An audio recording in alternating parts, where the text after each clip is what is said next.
Assalamualaikum warahmatullahi wabarakatuh.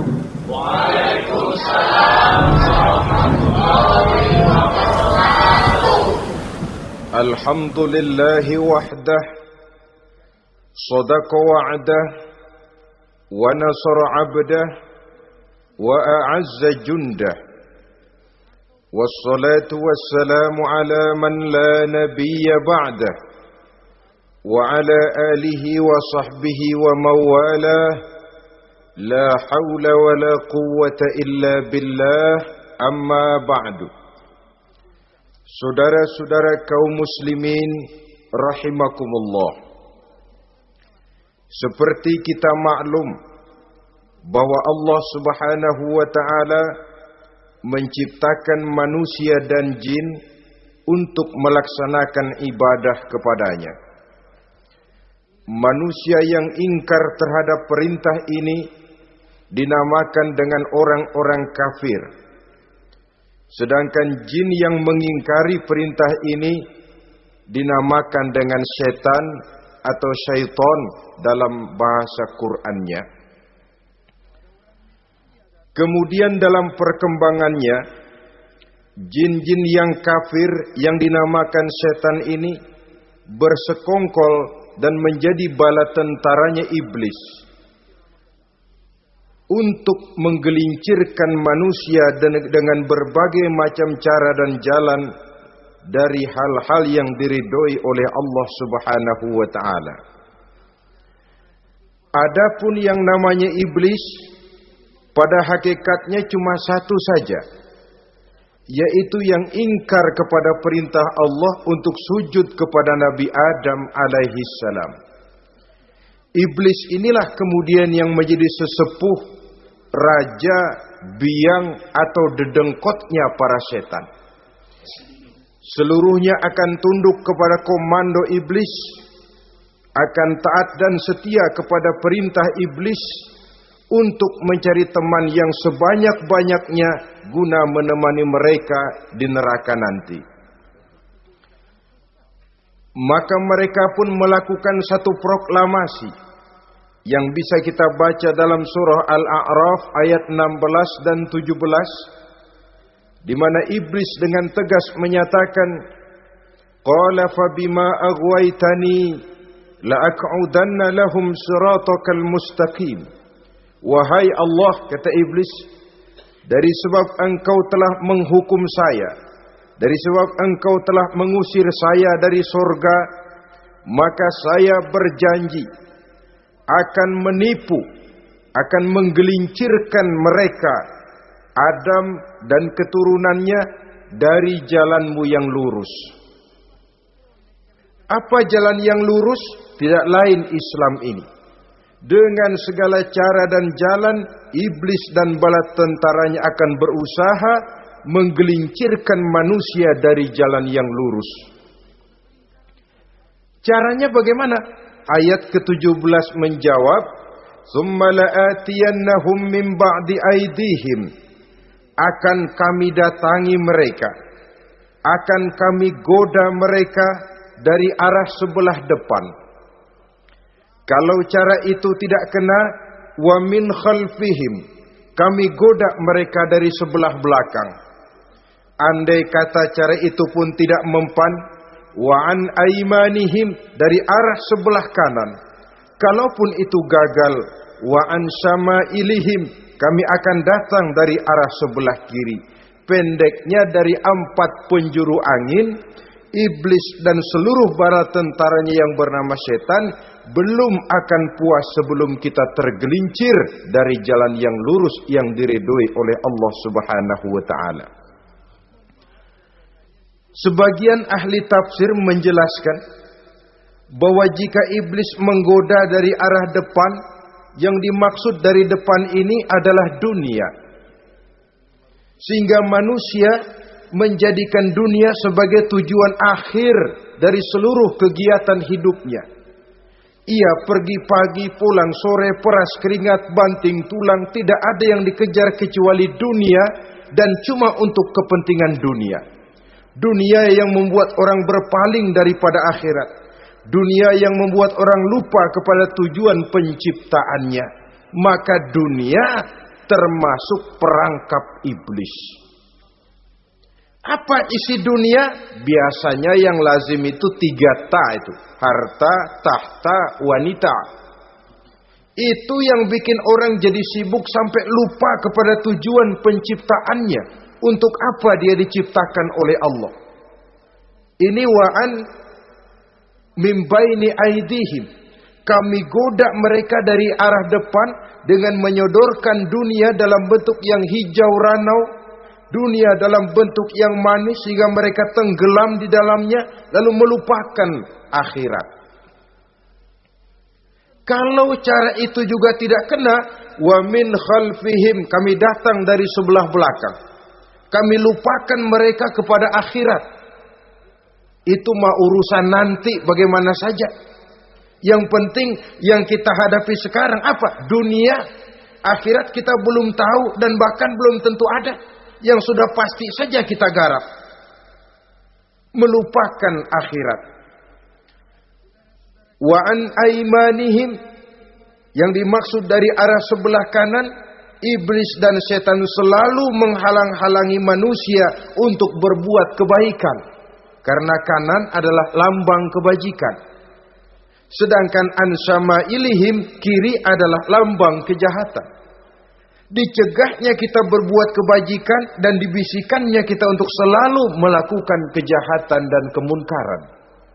Wala tajidu aktsarahum syakirin, dan akan kamu dapati sedikit sekali di antara manusia yang bersyukur atas nikmat yang telah engkau berikan kepada mereka.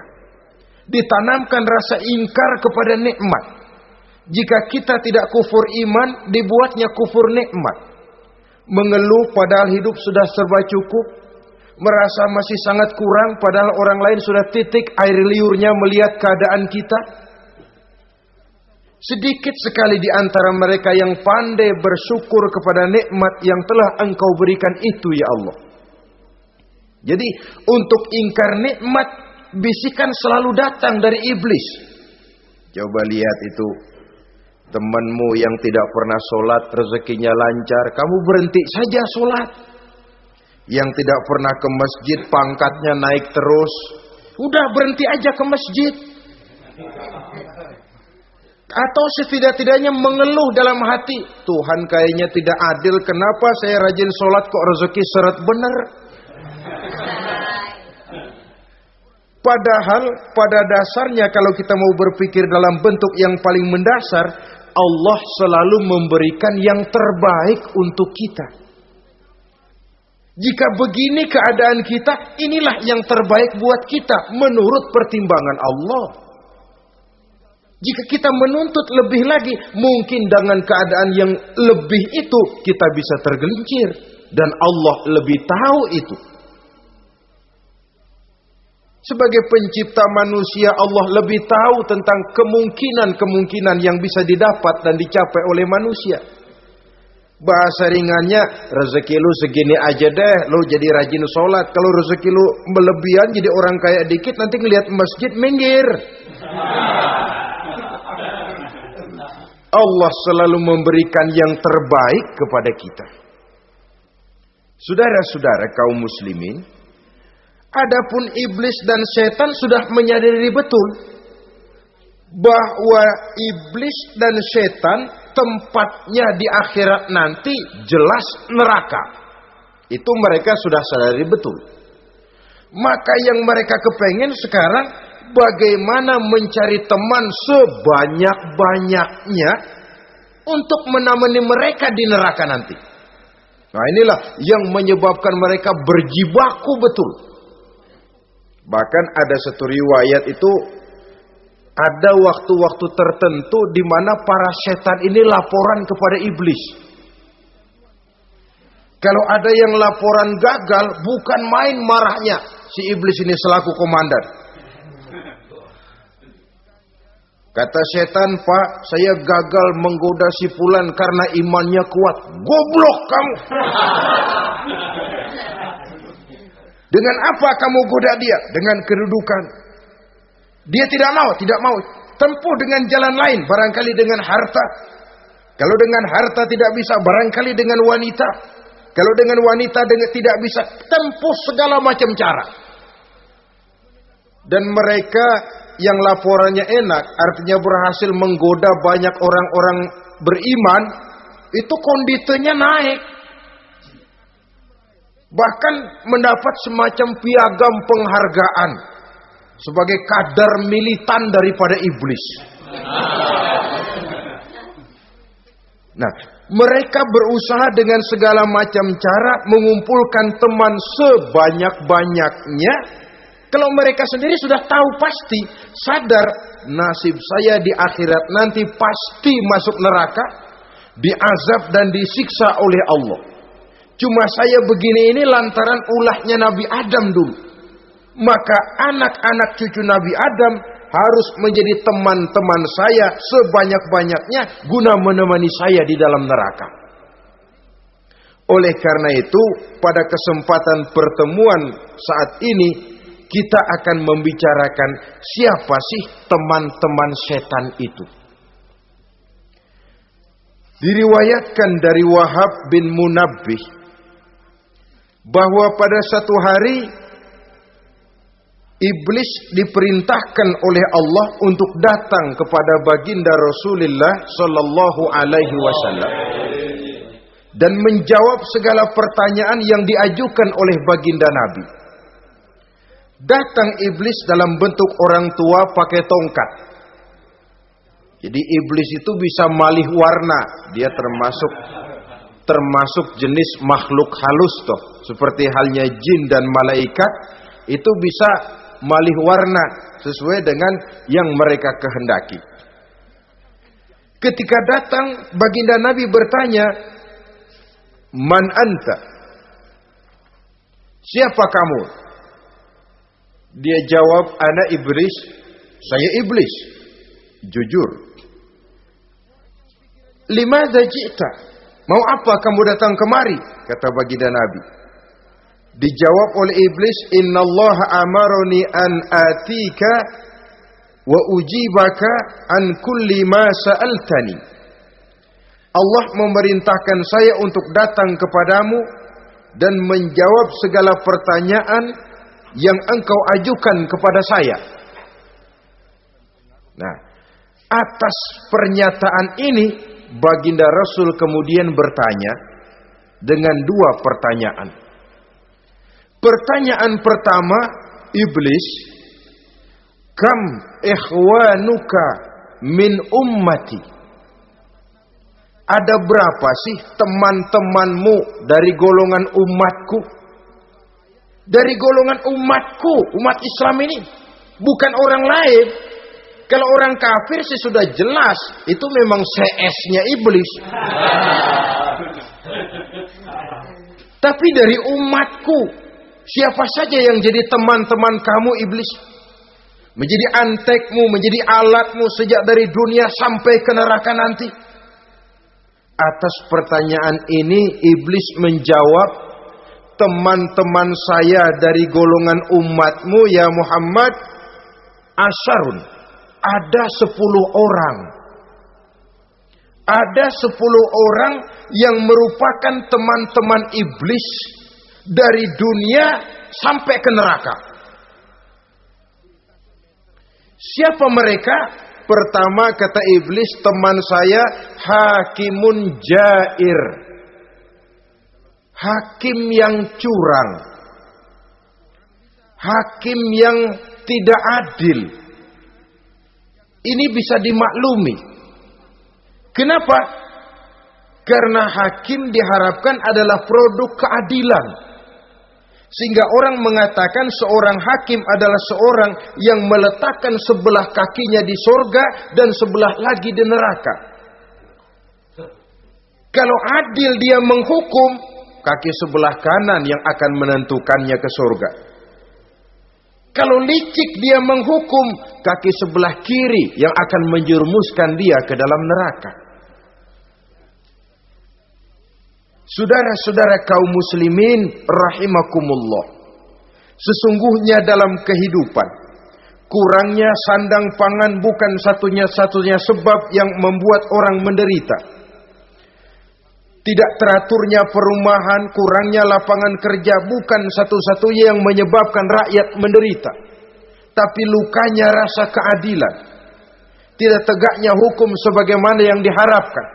Itu juga bisa menjadi sumber nestapa, bisa menjadi asal dari segala derita.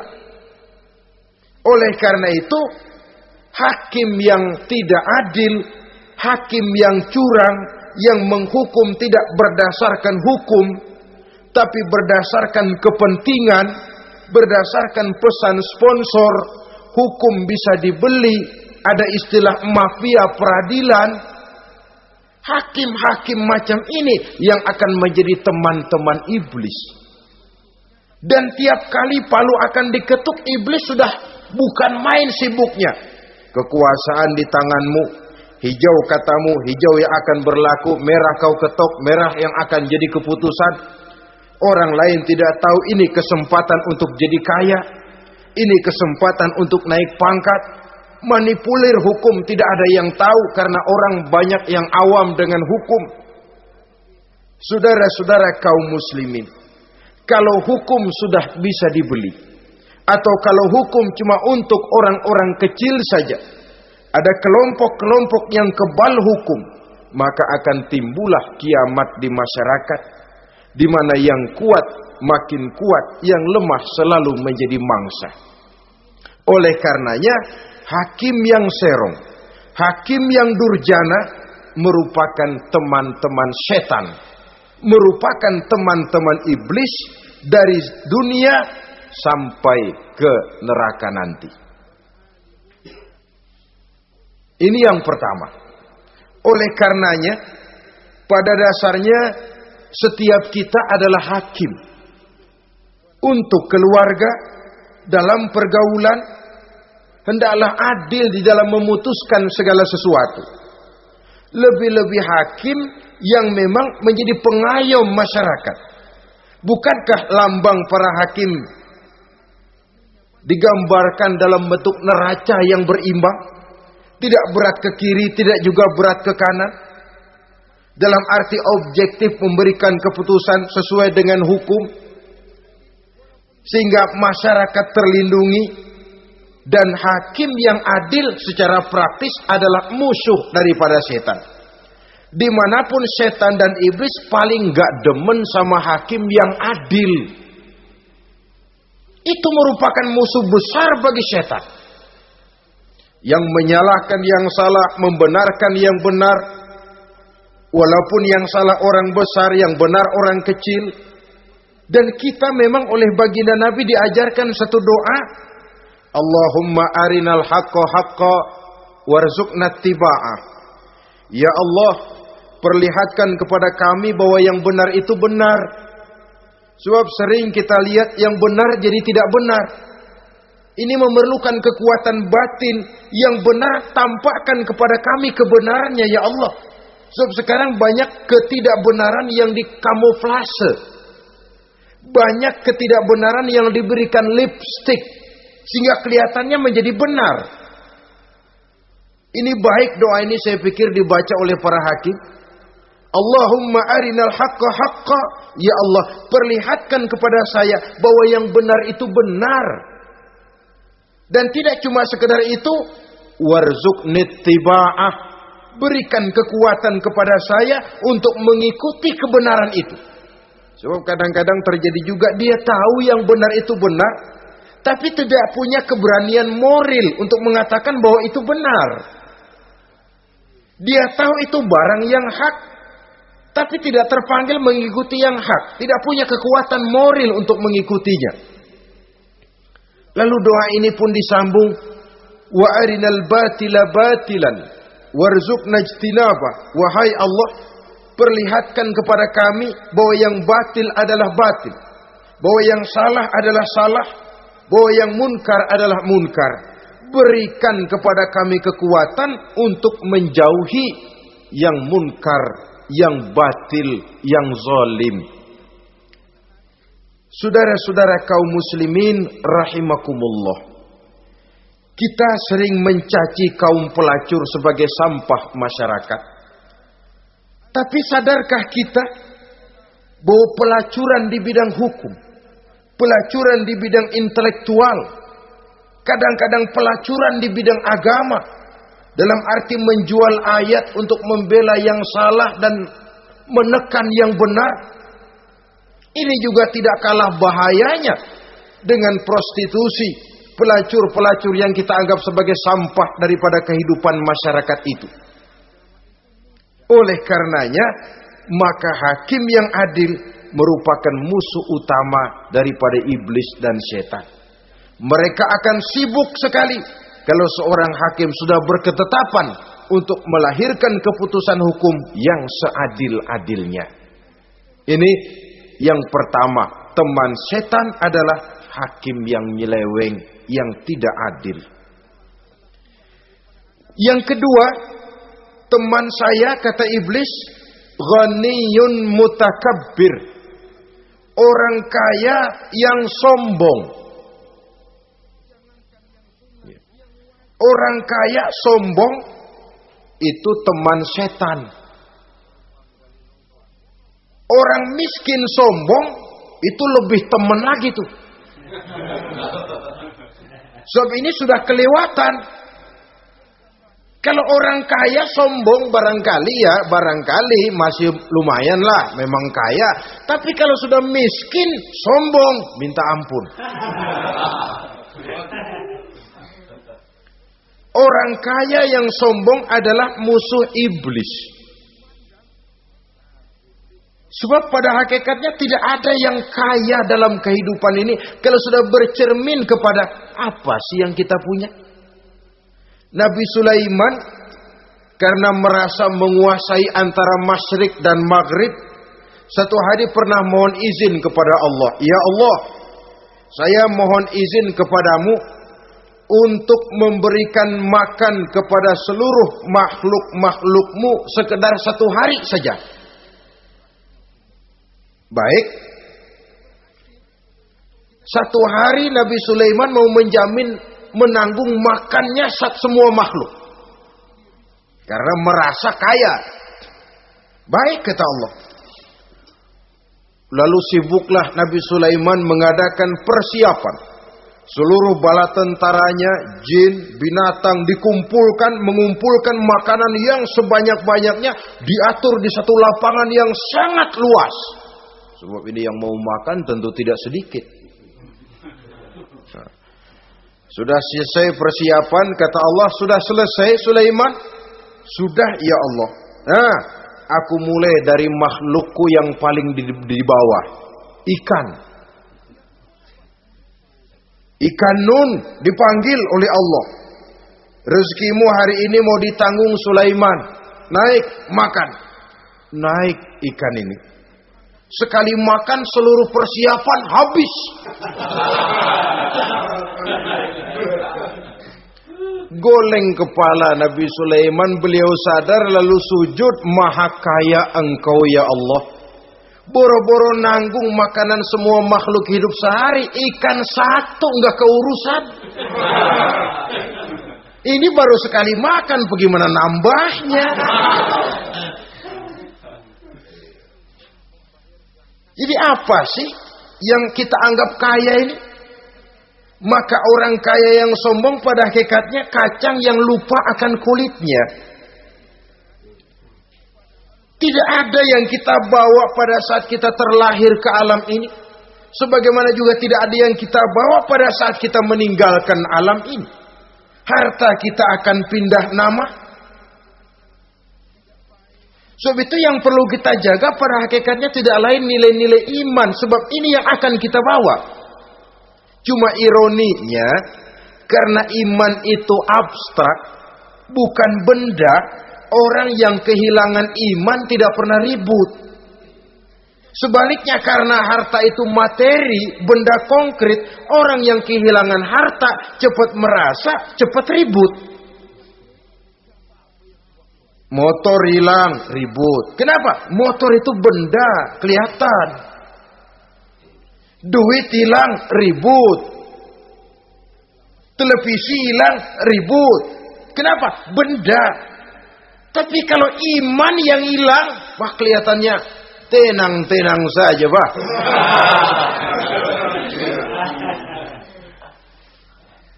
Padahal ini usaha iblis bagaimana orang kehilangan iman, menjadi kafir, masuk grup dia untuk menemani dia di dalam neraka nanti. Dia gelincirkan iman kita, dan kita sering tanpa terasa telah mengalami pergeseran nilai-nilai iman kalau tidak tergusur sama sekali. Cuma saya katakan tadi, oleh karena iman ini bukan benda, orang yang kehilangan iman kurang begitu merasa. Padahal ini yang paling berharga. Sebab ini yang akan kita bawa menghadap Allah. Orang itu kalau sudah yakhruju minad dunya bighairi iman, keluar dari dunia, meninggalkan dunia dan seluruh isinya, kembali menghadap Allah dengan tidak membawa iman, tempatnya jelas sudah. Itu yang paling kita khawatir. Pangkat jelas tidak kita bawa. Harta benda akan pindah nama jadi milik ahli waris kita. Tiba-tiba iman yang cuma satu itu tempat kita bergantung, hilang juga dari diri kita. Dengan apa kita mau menghadap Allah? Dan kemalangan apa yang lebih besar dari orang-orang yang telah kehilangan iman pada saat dia menghadap Allah Subhanahu wa ta'ala. Karena itu saudara-saudara, terutama yang diberikan amanah berupa harta oleh Allah dalam kehidupan ini, bersyukurlah kalau saudara diberikan kepercayaan oleh Allah untuk menyalurkan rezeki kepada orang lain. Seperti keran yang nyimpen air tapi tidak untuk dirinya, disalurkan kepada yang memerlukannya. Rezeki dia cuma lewat tangan saya. Rezeki dia cuma lewat tangan saya. Berbahagialah orang kalau dipercayai Allah untuk menyalurkan rezeki kepada orang lain. Artinya agen. Yang ditunjuk jadi agen Allah, kok nggak bangga? Kalau sudah kemari cara berpikir, insya Allah rasa bakhil bin pelit alias medit bin koret.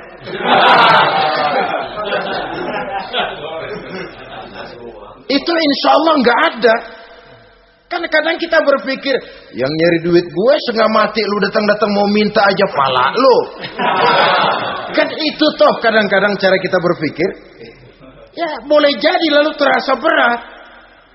Tapi kalau kembali kepada kesadaran, barangkali alhamdulillah rezeki dia cuma lewat tangan saya.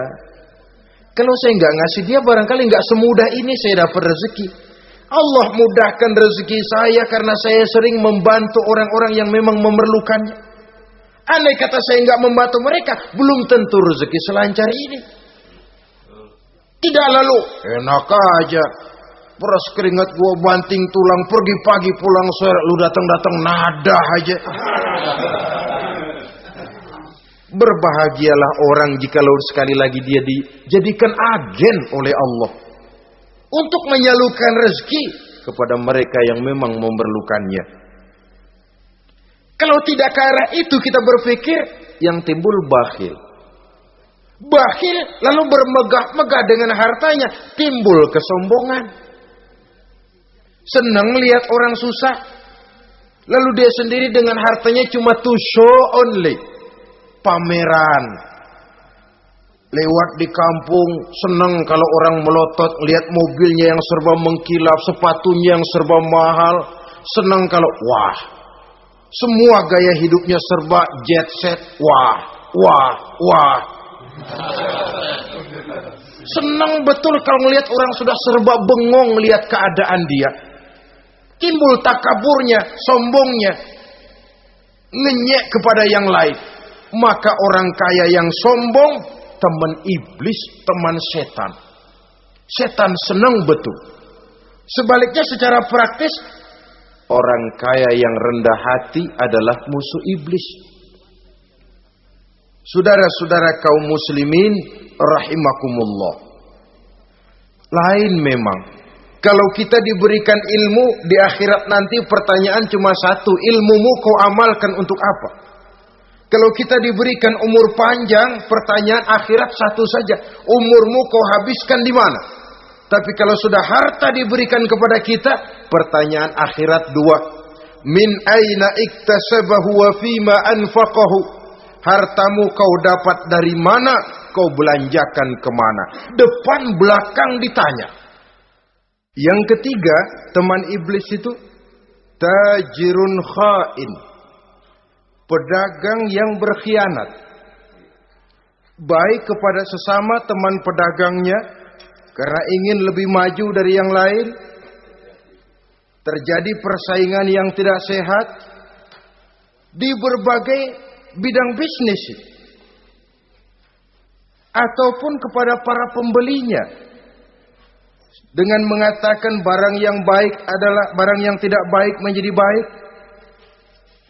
Sebab pada dasarnya apabila kaum pengusaha sudah berkhianat akan timbul kegoncangan ekonomi. Dan kegoncangan ekonomi dampaknya adalah melahirkan kelas-kelas kemiskinan. Kemiskinan merupakan satu perangkap iblis. Biasanya orang kalau udah melarat udah dekat banget sama kafir. Kalau tidak dilatar belakangi oleh nilai iman yang kuat. Udah melarat, udah dekat benar dah sama kafir. Apalagi iblis ini menggodanya. Pandai dia. Kepada orang miskin dia datang dengan bujukan materi. Kepada yang cukup hartanya dia datang dengan bisikan lain. Pendeknya iblis dan setan itu kalau ibarat tukang joget, dia ngerti betul irama kendang.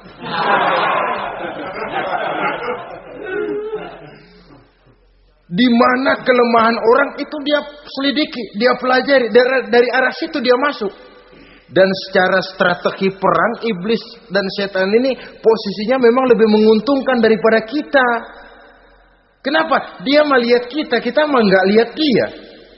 Dia bisa pelajari kebiasaan dan kecenderungan kita. Kita nggak tahu kadang-kadang kelemahan kita. Dari arah itu dia masuk. Posisi dan strateginya lebih menguntungkan daripada kita. Saudara-saudara kaum muslimin rahimakumullah. Bila ekonomi sudah goncang, terjadi penimbunan barang, terjadi spekulasi harga, timbullah kegoncangan sosial. Dan dikala itu setan dan iblis pesta. Dia merasa perangkapnya berhasil. Persaingan-persaingan yang tidak jujur, yang pada dasarnya akhirnya bukan cuma merusak sistem ekonomi, tapi juga mempengaruhi hasil kerjaan. Dalam tender-tender usaha-usaha besar misalnya, oleh karena mengajar supaya dia yang mendapat proyek, dia tidak segan sogok sini, suap sana, semir sana, usap sini. Tinggal untungnya sedikit dan dia harus dapat untung besar. Akhirnya apa? Proyek yang dikerjakan cuma asal sekedar jadi. Tidak seperti standar yang ditetapkan lagi. Juga tidak merupakan kesalahan yang sepenuhnya harus dibebankan kepada dia. Kesalahan yang merupakan siklus. Mata rantai sudah lingkaran setan. Itulah sebabnya sering saya ungkapkan kalau manusia sudah jadi teman setan, lebih buas daripada bajing. Karena bajing cuma makan kelapa, tapi bajingan udah apa saja dimakan. Sudah jadi teman-teman iblis, tidak ngerti halal haram, hak dan batil. Ini kepentingan pribadi apa kepentingan orang banyak, yang penting sikat saja. Jadi yang ketiga ini targetnya memang kekacauan ekonomi. Yang kemelaratan, kemiskinan merupakan tangga untuk sampai kepada kekafiran. Dan iblis tahu betul itu.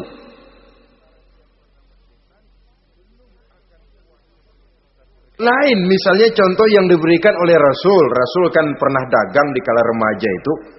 Membawa dagangannya Siti Khadijah. Kain. Beliau dagang kain. Berapa kain ini? Oh, kalau ini saya ambil dari Ibu Khadijah 25 rupiah. Saudara mau beli saya berapa terserah, asal saya ada untungnya.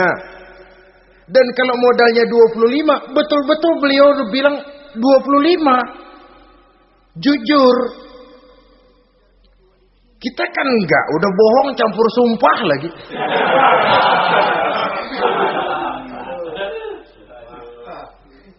Ini yang ketiga. Yang keempat, teman-teman setan, teman-teman iblis, syaribul khamr. Orang yang minum arak, pemabuk, itu teman setan. Bahkan divonis tidak beriman orang yang pada saat meninggal dunia di dalam perutnya itu masih ada khamr. Tidak beriman divonis. Jadi dalam satu pesta di mana disediakan minuman-minuman keras, iblis itu sudah masang perangkap. Dan bila minuman itu dihampiri orang, dia mulai senang, wajahnya berseri-seri. Kalau minuman dituang ke gelas, dia tepuk tangan. Bila minuman mulai mengalir ke tenggorokan, dia jijimprakan iblis. Girang bukan main.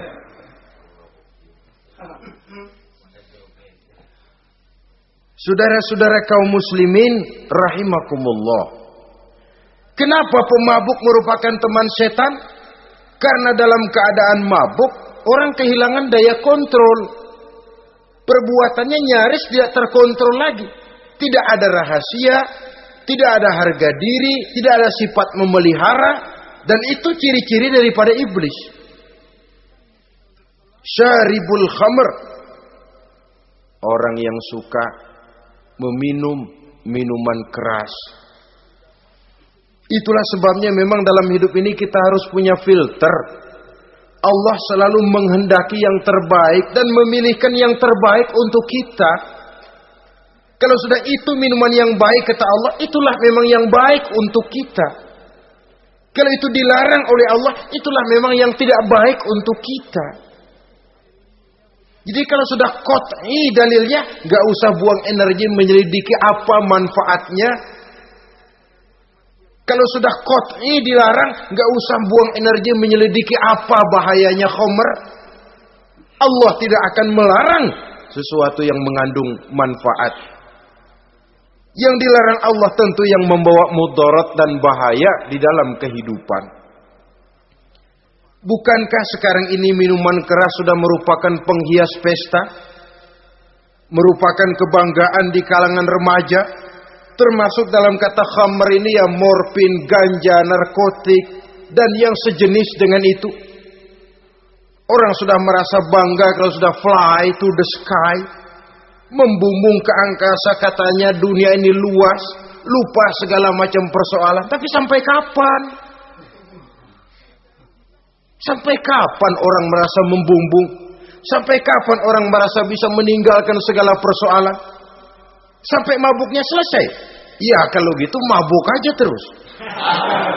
Lalu apa artinya kehidupan ini? Mabuk kan gak ngerugiin orang lain. Kalau saya nyolong kan ngerugiin orang lain.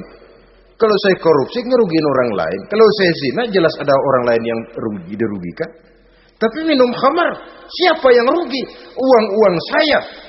Saya beli dengan uang saya. Yang minum pun saya. Siapa yang rugi? Saudara, ini pemikiran sepihak namanya. Pertama jelas merugikan diri sendiri. Kesehatan terganggu, pertumbuhan IQ, ya, daya pikir jadi jumud bin beku. Tidak ada idealisme ke arah depan. Yang ada ya, yang dipikirkan ya, yang di depan hidungnya saja. Dan konon itu pada mulanya memang orang kan sifatnya cuma ingin tahu. Nyobain ketagihan. Ya kalau orang tuanya masuk golongan have, mampu. Ya, kalau orang tuanya termasuk ekonomi lemah, sedangkan kecanduan hal yang tidak bisa ditangguhkan. Orang yang sudah kecanduan minuman keras, Sekali dia tidak minum, sudah bukan main rasanya. Orang yang sudah biasa minum ganja, morfin, narkotik, satu kali dia tidak bertemu itu, sudah nggak keruan rasa. Orang tuanya tidak mampu, kenapa lalu nggak ngelamun yang negatif? Ya kalau dia keluarga have, orang tuanya masih ngelarang, dia bisa jual hal lain di rumahnya yang ada harganya. Tip deka itu, video kah itu, mobil kah digade dulu.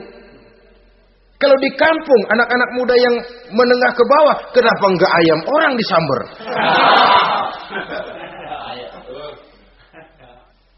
Terjadilah perbuatan negatif yang akhirnya merembet kepada merugikan orang lain. Hakikatnya zahirnya memang pada mulanya hanya merugikan diri sendiri, tapi lambat laun akan merembet juga kepada merugikan orang lain.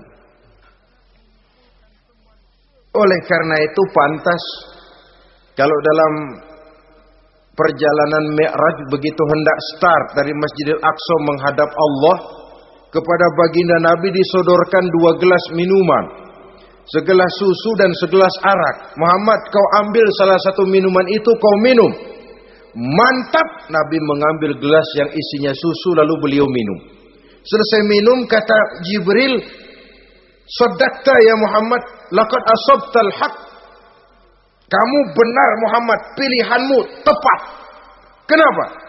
Untung saja susu yang kamu minum. Kalau arak yang kamu ambil, kamu pilih dan kamu minum, pasti umatmu bakal pada jadi umat teler semua nanti.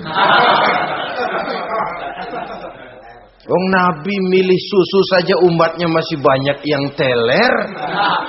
Apalagi kalau beliau memilih khamr waktu itu. Tapi ini sekedar simbol bahwa begitulah kita dalam hidup. Saudara, kalau di depan kita ditaruh segelas jamu, segelas sirup, kira-kira pilih mana? Jamu. Sirup apa jamu? Jamu. Orang yang berpikir panjang ke depan, dia bakal pilih jamu.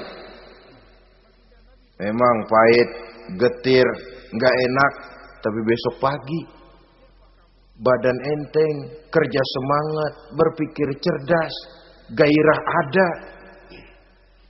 Orang yang pikirannya pendek, ngapain jamu getir nih, sirup nih, manis ini. Dia minum, bukan main manisnya, besok pagi bibir pada jontor. Begitulah dalam kehidupan ini.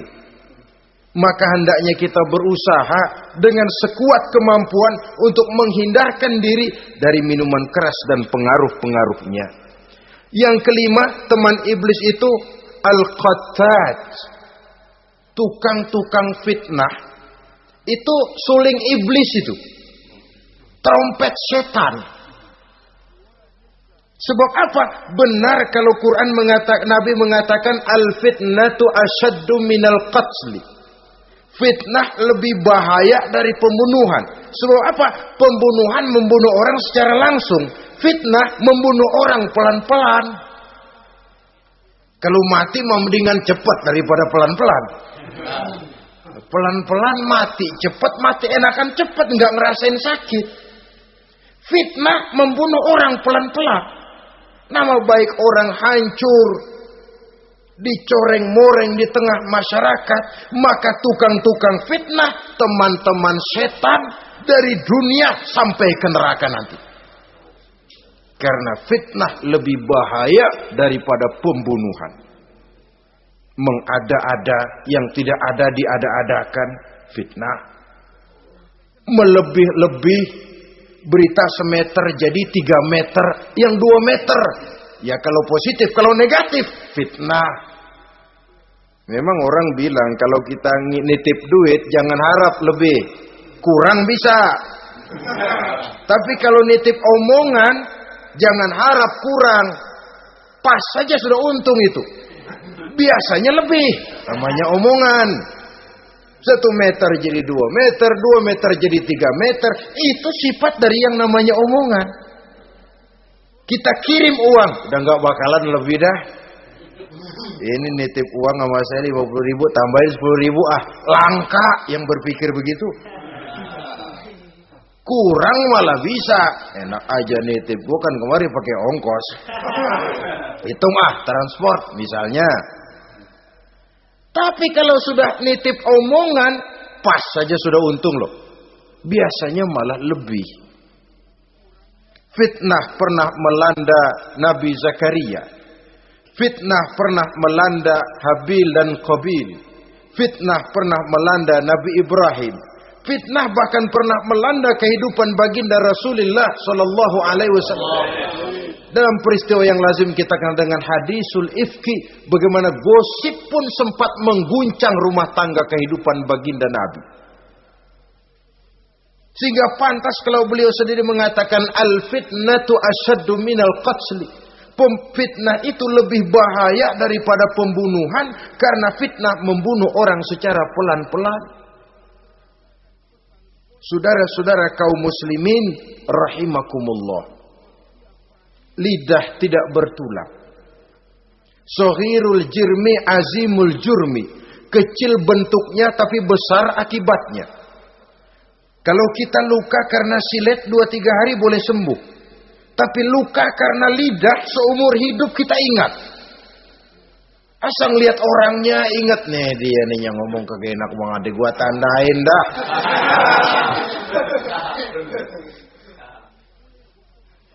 Itulah sebabnya pepatah bilang salamatul insan fi hifzil lisan. Orang akan selamat jikalau dia pandai menjaga lidahnya. Saudara-saudara kaum muslimin, yang keenam, teman setan sahibur riya. Orang yang riya, beramal cuma to show only, supaya ingin dipuji orang, ingin dilihat orang, riya namanya. Tidak ada ikhlas. Sebab kata Imam Ghazali, an-nasu kulluhum niyamun illal alimun wal alimuna, an-nasu kulluhum mauta illal alimun wal alimuna niyamun illal amilun wal amiluna mughtarruna ilal mukhlisun. Manusia itu pada hakikatnya mati kecuali orang alim. Orang alim sekalipun hidup hakikatnya adalah tidur, kecuali orang yang mengamalkan ilmunya. Dan orang yang mengamalkan ilmunya banyak yang tertipu kecuali orang yang ikhlas. Tepat ini fatwa Imam Ghazali. Manusia hakikatnya tidur kecuali orang yang alim. Orang yang alim walaupun hidup tapi tidur. Hidup tidur, ya nggak bisa berbuat banyak kecuali orang yang mengamalkan ilmunya. Dan orang yang mengamalkan ilmunya banyak yang tertipu kecuali yang ikhlas. Jadi kalau amal itu adalah jasad, ikhlas itu adalah ruh. Amal tanpa ikhlas patung. Patung tidak bisa berkembang, tidak bisa berbuat banyak, namanya patung. Itu amal tanpa ikhlas. Ini termasuk penyakit batin toh, ikhlas, riya, ujub, sum'ah, penyakit kepengen didengar orang, penyakit kepengen dilihat orang. Wah, kalau sembayangnya dilihat orang mantap betul, kayak besok mau mati. Tapi kalau sudah sembahyang yang nggak dilihat orang, wah kilat khusus, cepat bukan main. Ria. Ini yang menghancurkan amal ini nggak terasa. Sifat kita sendiri. Ria ini menggeragoti amal, sebagaimana api menggeragoti kayu bakar. Yang ketujuh, teman setan akilu malil yatim. Orang yang memakan harta anak yatim. Itu setan senang betul itu. Dia bisikan, kau kan ngurus anak yatim. Kau sudah menanamkan budi kepada mereka. Jadi wajar kalau kau ambil bagian. Mula-mula memang dalam batas yang wajar. Makin lama malah berebut sama yatimnya.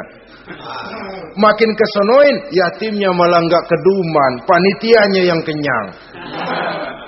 Akilu malil yatim, orang yang memakan harta anak yatim secara zalim, ini merupakan teman setan.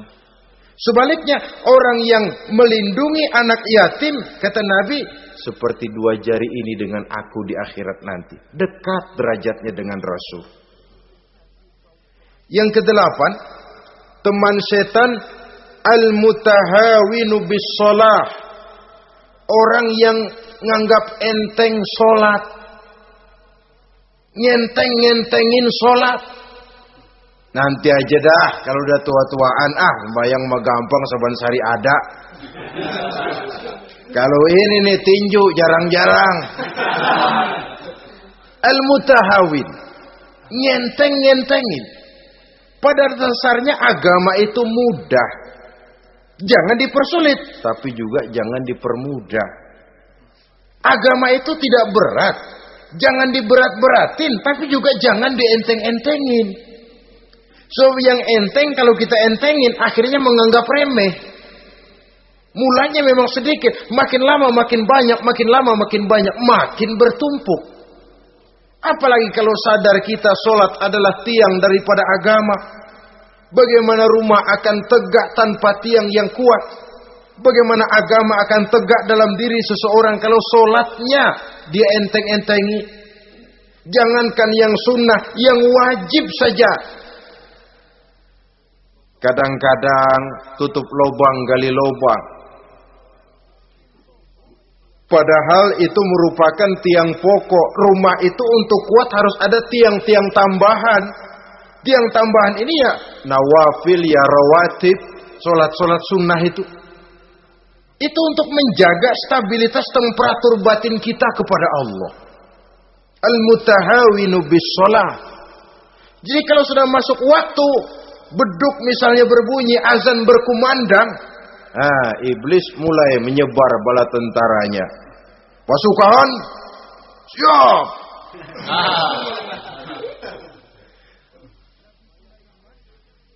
Kama yang dagang dia bisikin, sedang enaknya lu dagang, gua beli lagi banyak-banyak, sembahyang mah ada besok. Sama yang kerja, jangan ditinggal ini kerjaan, tanggung, sembahyang masih ada besok.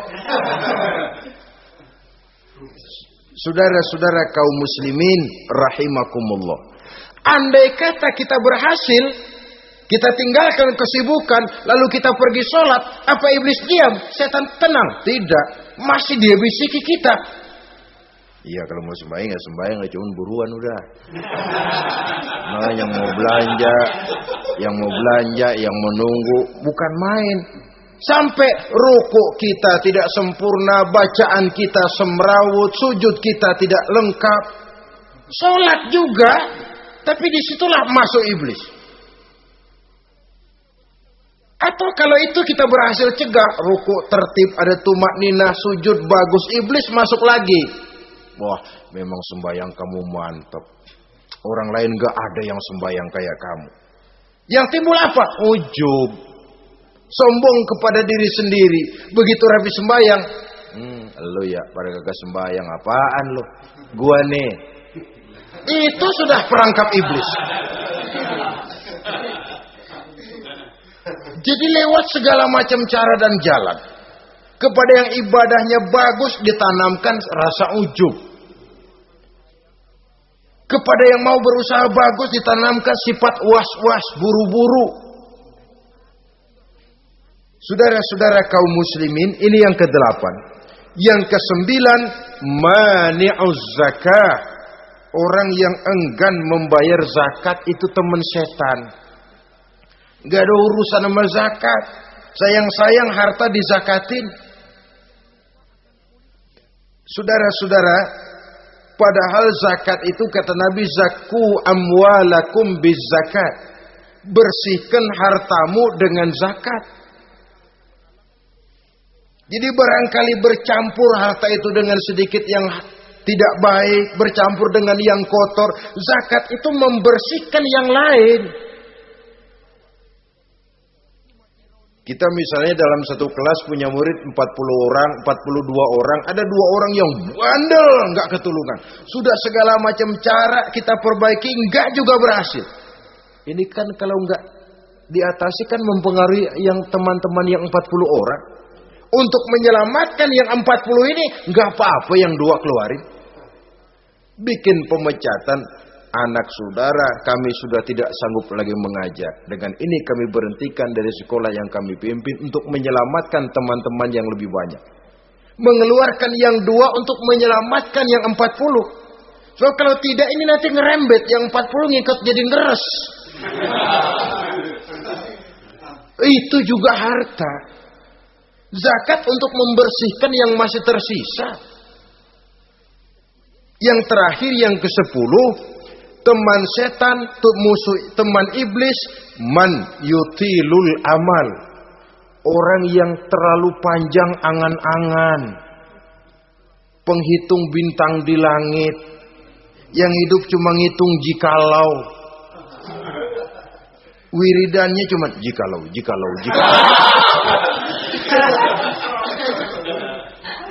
Tidak pernah mau berbuat, cuma angan-angan kelewat panjang. Yang lamun kan nggak ada sekolahan, ya siapa juga bisa ngelamun. Orang bukan tidak boleh bercita-cita, bahkan cita-cita yang mendorong kita untuk bergairah dalam kehidupan. Tapi kalau cita-cita tanpa langkah konkret, yang penting kan punya kemauan, lebihnya tawakal, nggak cukup. Pernah datang ke masjid seorang sahabat. Begitu sampai dia turun dari onta langsung menghadap baginda Nabi. Nabi tanya, ontamu udah diikat belum? Belum ya Rasul. Kenapa? Saya tawakal kepada Allah. Tuh orang diomelin sama Nabi. Ikat dulu, habis gitu baru tawakal. Betul toh. Ikat dulu tuh onta, lebihnya baru tawakal. Kalau udah diikat masih lari juga, itu tawakal. Lah belum diikat udah tawakal. Orang yang terlalu panjang angan-angan, yang akhirnya kalau tidak merusak cara berpikirnya, akan mendorong dia kepada perbuatan yang negatif untuk mewujudkan angan-angannya itu. Macam misalnya ya, pakaian kepengen bagus, harta mau banyak, usaha ogah, kerja capek sedikit tidak mau, kepengen seperti orang-orang, lalu ngelamun. Kalau tidak jadi gila, ya merusak perbuatannya. Kan berapa banyak orang yang kepengen kaya gagal lalu jadi sableng. Kertas koran ditumpukin, dikantongin, dia kira gepokan duit. Hawanya duit udah banyak aja. Tulul amal, terlalu panjang angan-angan.